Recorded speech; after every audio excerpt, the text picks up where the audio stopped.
Fed Chair Jerome Powell's comments from Jackson Hole and recent economic data suggest a possible rate cut in September, which may create some ripples through the bond market. What could be ahead for fixed income? We'll break it all down for you on UBS Trending.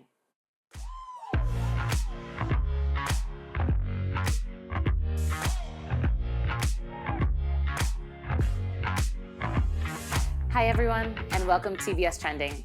I'm your host, Tiffany Agard. Leslie Falcone is back in the studio to break down the latest on fixed income, and we're going to jump right in. Leslie, thank you so much for being here. We're really excited to chat with you. And Thank you. yes, absolutely. And in his speech at Jackson Hole, Fed Chair Powell emphasized the Fed's dual mandate, but seemed to strike a dovish tone with reference to the labor market. What would you say was the market's reaction to these comments, and what are some of the expectations for rate cuts going forward? Well, I think you're absolutely right. I mean, Chair Powell, he emphasized that dual mandate of price stability and full employment, and it's not as though one mandate is necessarily one more important than the other, but he's looking at which mandate right now could cause the most harm to the economy, and the conclusion was the labor market. So his focus on labor, came as a bit of a surprise in the sense that, you know, prior to this meeting during the FOMC minutes, you know, his concern about labor wasn't as pronounced. But I think given the recent revisions that they saw, the fact we have a 4.2% unemployment rate, that the takeaway was the risk of unemployment rising quicker than the risk of inflation rising, which they believe is a one-off. So I think the market obviously took that as a dovish comment. They opened the door to a rate cut in September, which is now, I would say this morning, priced in at about an 87% chance of a rate cut. But the market took that actually as a dovish guide. Now, Tiffany, as you know, our expectation has been that the Fed was going to cut in September. We had this expectation 6 months ago, and we still view the Fed as on the course of cutting about 100 basis points through the first quarter of 2026. But with that said, Powell in his speech, didn't lay the groundwork of consecutive cuts. So I think we really have to also be cautious about the fact that we have, some more inflation data, some more non-farm payrolls prior to the, say, September 17th Fed meeting. And what the market needs to figure out now, after yields have moved lower, right, particularly in the short end, is whether or not it's a dovish cut or a hawkish cut. Yes, definitely. That distinction is going to be quite important for markets going forward. And I know you've also called for the yield curve to steepen since last year, and we're sort of seeing some of that today. I guess what dynamics in the short end versus the back end do you see playing out to keep that trend going, and what would the impacts be on our rates view? Yeah, I mean, to your point, we've had the yield curve steepener recommendation since the second half of 2024. Remember, this is after about a 2 year of inversion. So our expectation was that, as the market was expecting, so were we, that growth was going to slow in 2025, right? And that slower growth after, 2 years of 3+% GDP growth is going to slow. The Fed was likely going to, cut. And as a result, that short end would start coming down. We're also dealing with things such as, the deficit, which has also played a point in terms of pushing that, back end in terms of being a little bit stubborn with with yields coming down. So our view is that the curve would steepen, and that's what we're seeing. With that said, this past month we've reached levels that we haven't seen in the shape of the curve, the steepness since say 2021, 2022. And yesterday, actually, the 5 year treasury yield closed at about a 369, which is the lowest yield we've seen year to date. So while we still do believe in the steepener, you are going to have these pockets of flattening, and that's really what's happening today. But over the long term, we still believe that the curve will steepen out. The curve will continue to normalize, particularly if supply comes out in the latter part of or mid part of 2026. Right, that makes sense. So still a bit of maybe small movements in the interim, but over a longer term, expecting steepening going forward.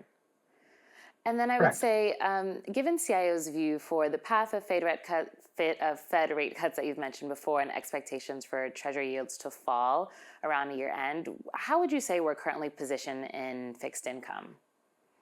Well, when you think about, let's talk about interest rates. Our expectation for year end has been around that 4% level in 10-year treasury yields.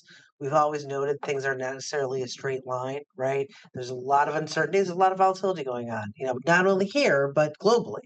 So I think that when we think of where we are today at a 4.20 10-year Treasury yield and a 4% target, it's not as though you have a tremendous amount of price appreciation coming your way, right? That's the first thing. The second thing is that even when we entered the year, our expectation was that the tailwind to total return would be about compounding income and not about spread compression, because we entered the year with spreads being, fairly tight. Now, as we've seen over the course of the year, spread product, almost all spread product, has done exceptionally well, right? Akin to how well the equity market has done. And now we're at levels where are almost 20, 25-year tight in spreads. But just because we're at these tight levels, that doesn't mean necessarily that we're expecting some sort of catalyst going forward, because we don't. We are staying in the higher quality sectors such as investment grade corporates, not because the spreads are, incredibly cheap on a relative value basis, but if you have the ability to earn a 4.95, 5% yield and compound that income when these corporates have, are fundamentally sound with, lower leverage, less supply, then we think those are good allocations. Some of the allocations that have lagged this year are things like agency MBS and the muni market. Now, agency MBS this month, finally had really strong performance, spreads compressed, and as a result of that spread compression, you had things such as the 30-year mortgage rate reach a 1-year low at about a 660. So we like the agency MBS. The muni side has been one that's just seen an onslaught of supply and sidelined investors. So while the fund flows are starting to turn positive in that sector, it's still a cheap asset class. We do think it does better over the next 6 months, but we're sticking with things such as investment grade corporates, right? Even though spreads are tight, and in this chart that you're showing here are spreads in reverse versus the equity market. You can see that correlation. So we're looking at spreads to maintain, a fairly tight level, looking just to compound that income, stay in the 5-year part of the curve, with higher qualities such as investment grade and agency MBS. That's really helpful. And I know your team has been standing behind higher and investment grade bonds for a while. So it's interesting to sort of hear how you're still thinking about it, even given some of these 25-year lows. I know you've sort of touched on a couple of different asset classes sort of in your last response, but I'm wondering maybe if you could just dive deeper into anywhere where you see maybe higher risks than you may previously expected, a week or a month ago. Look, I mean, where the risk comes in, Tiffany, is that as we know, volatility, right? Whether it's interest rate vol, equity vol, volatility on corporates or high yield is very, very low, right?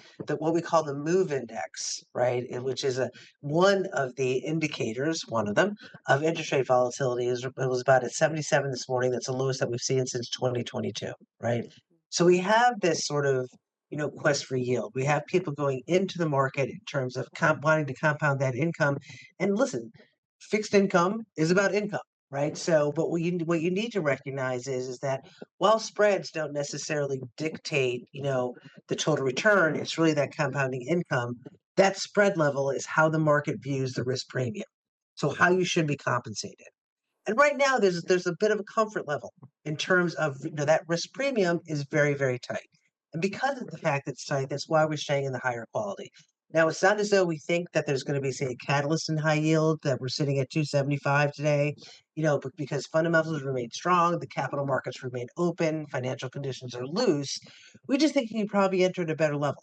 Whether it's in the mid 300s or low 300s, we just don't need to chase lower credit quality right now, and particularly those sectors that have a high correlation to the equity market. We'd rather be in equity, but we want to sort of protect in the fixed income market while although it's still tight, in the higher quality. So that's really how we're playing it. So we're not looking for any catalyst, but you will have some pockets of vulnerability going forward. You are going to get some pullback because volatility is low, financial conditions are very loose. We have a lot of people, a lot of investors, both domestically and abroad, really kind of chasing these fixed income in terms of earning that carry. Right. Thank you so much, Leslie. I would definitely recommend our listeners to reach out to their financial advisor to help implement all of the really interesting ideas that we've talked about on this call. Thank you so much for your time. It's been so helpful and quite insightful. Appreciate it. Absolutely. For more information, visit www.ubs.com/views. And make sure to follow UBS on social media. We're on LinkedIn, Facebook, Instagram, and Twitter. And check out our Instagram channel at UBS Trending for UBS studios that you can't find anywhere else. And as always, if you have any questions about your portfolio, please speak with a financial advisor. Until next time, I'm Tiffany Agard. Have a great rest of your day, and remember to keep your eyes on what's trending.